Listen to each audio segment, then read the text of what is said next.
And maybe I have a few more things to say about the latter part of the book, the part where there's torture, where there's room 101 that has the thing you fear the most, which is different for all of us. And for Winston, that's rats. Makes you wonder what that thing is for each of us. I left a mental note for myself to do more research into the historical context, the psychology, the neuroscience, the effectiveness of torture. I think there's probably a lot of really good work. I had a brief conversation with Andrew Huberman on the phone about this topic. Andrew Huberman, the brilliant Andrew Huberman, host of the Huberman Lab podcast that you should listen to. And then he mentioned to me there's a bunch of papers on these topics. This has been studied, sort of the carrot and the stick of the ability of incentives and disincentives to control the perception and the mental state of people and animals. And he mentioned to me a few folks that I could talk to on a podcast about this topic and a few books. So I'll definitely look into this more. I think 1984 is probably, it uses torture as a philosophical description, as a caricature of the operation of a totalitarian state. But at the same time, a lot of those elements were all done under Stalin in the Soviet Union. So it's not like it's very different or very far from reality. It's very, very real. The question is about the actual effect it has on the human mind, which I really have to think, because torture in this case breaks Winston. In fact, I'd like to believe that many people in the most fundamental of ways can't be broken in this way. I've seen science, again, without extensively reading, so please correct me if I'm wrong, but I've seen science that shows that torture for the purpose of intelligence gathering is not effective. It's not effective to get accurate information, because people will tell you anything, really, to stop the torture, stop the physical and the mental, the emotional suffering. So but I think this book is about the use of torture to completely break your ability to think and to perceive the world. One of the things I talked to Andrew about is whether it's possible to control perception through these kinds of things. And it seems that there is literature that shows it's possible to literally change your perception of the world. Like in this case, in 1984, it's when you're holding up 4 fingers, can you actually make the person believe that you're holding up 5 fingers? Not because of some weird illusion or just because your vision is blurry or any of that, but you literally, when you look, I'm holding 4 fingers and what you see is 5 fingers. Not because your vision is poor. No, your visual cortex, the way you're processing that information, something about the processing changes completely your perception. If I tell you there's a straight line, through incentive or disincentive, can you start seeing like a crooked line or something like that? Anyway, I think that there's literature that supports that, which is, by the way, terrifying.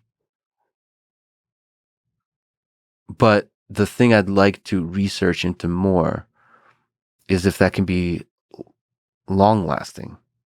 Is that I just don't believe it can be. If you're not pushed to your death, yes, maybe perception, maybe your willingness to think, but your ability to think, your actual ability to think independent thoughts. Maybe you're terrified. I understand if you're terrified of any more kind of thinking that leads to rebellious thoughts.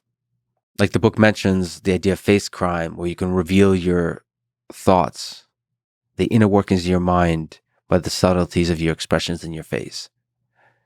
And I think also, like Winston O'Brien says, if you want to keep a secret, you must also hide it from yourself. So I can understand that. And maybe that is the basic mechanism that torture leads to. That you just learn, your body, your mind learns to hide the truth from yourself. Like you don't even allow yourself to think it, because if you think it, it's going to lead to face crime and thought crime, and that's going to lead to more torture. That's possible. But I just can't imagine the capacity for love in the human heart to be extinguished through torture.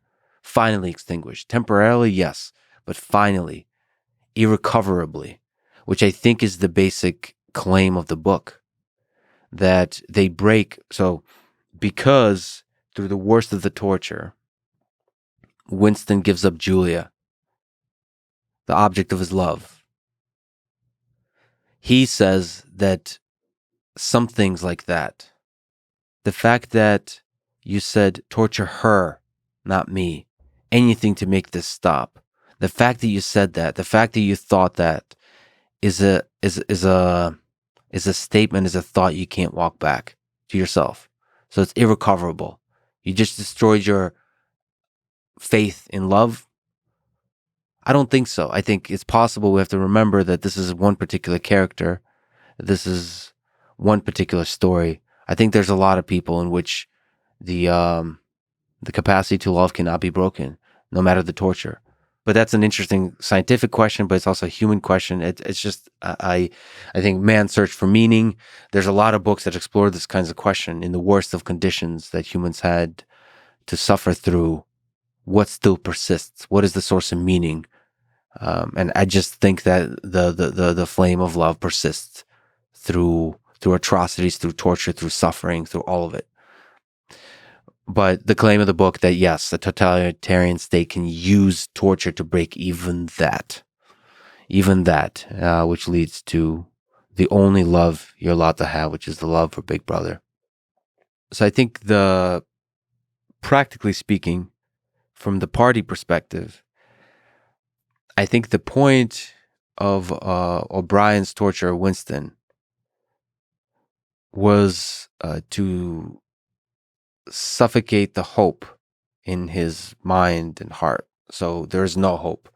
By completely destroying the knowledge of what is and isn't true, so being betrayed, and this kind of Goldstein's book about the society, not knowing if that's true, not knowing anything about Julia, basically having no emotional or intellectual ground to stand on. It's very difficult to have a sense of where you are. To have hope, you have to have a sense of where you are and where things could be.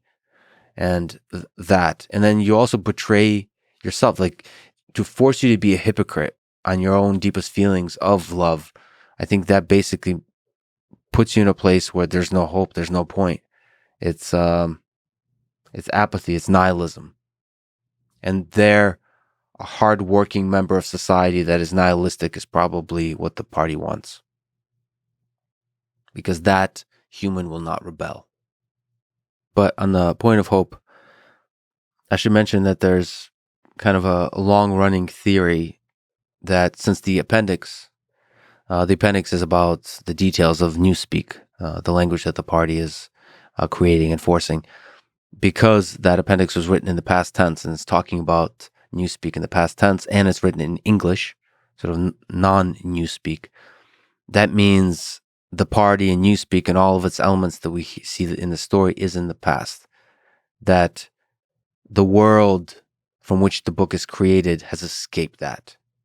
And that's a message of hope, that whatever the rebellion against the party, whether it's passionate lust and sex, whether it's love, whether it's the seeking truth in a world full of lies, whatever it is, there's a way out. Again, to me, the way out is love. But that's a hopeful message in this dystopian novel, that even these perfectly executed totalitarian states will fall. I took a few random notes here that maybe I'll comment on. I wrote a quote: "The masses cannot rebel until they become conscious." That might be either a Winston observation or an O'Brien statement. I'm not sure. But yes, so you have to think 80% plus are proles of the working class.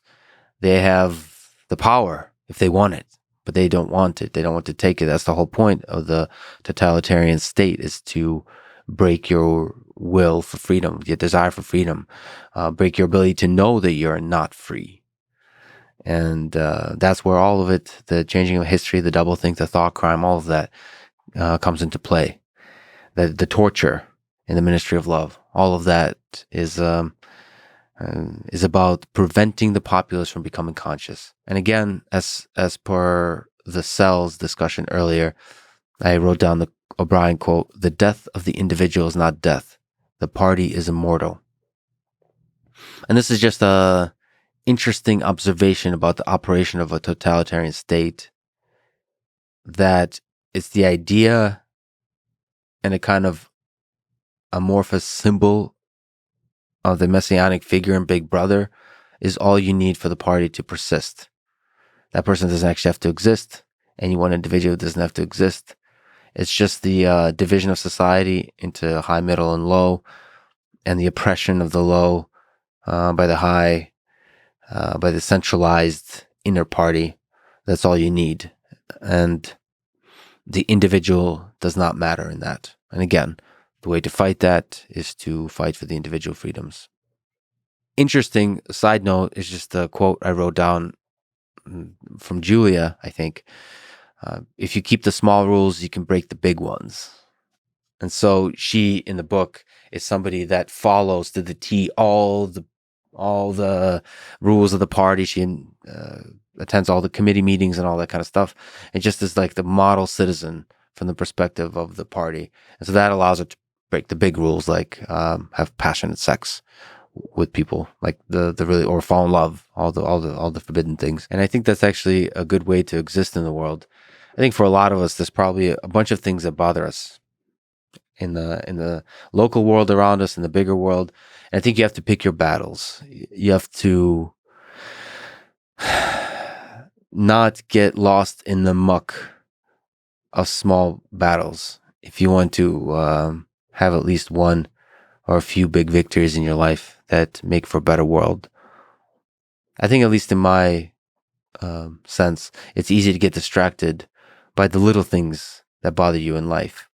And I think staying focused on the big things, again, picking your battles and staying with that for as long as possible, working your ass off to solve one problem for as long as possible, not giving up against impossible odds, against all the criticism, all of that. That's the way to solve those big problems. And of course, that's not what Julia is talking about, but in a sense, she is also, because in that particular case, the totalitarian state is the problem, and the way to rebel is to plant that seed of rebellion in each of the people she has sex with.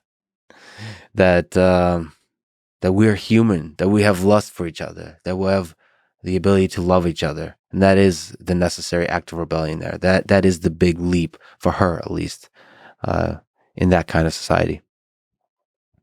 I should also mention that there's a lot of interpretations of the small and the big things in this book. So it's very possible, in the case of Julia, that Winston was played. He was set up with Julia. He was set up to feel all those things. He was set up to have that little secret cove where he can write on his desk in the diary and dream of rebelling against the state, dream of the brotherhood. It's unclear to me why an oppressive state would want people to have that little journey of desiring freedom in all its manifestations. I'm not sure. But maybe O'Brien's statement that the purpose of torture is torture holds some wisdom. That to attain absolute power, you also have to have a willingness and a mechanism to attain absolute suffering in the populace. And maybe this is a way to maximize suffering, is to give them hope before you crush it.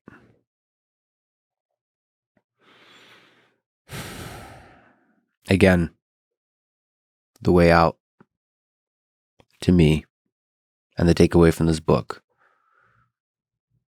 the way out is love.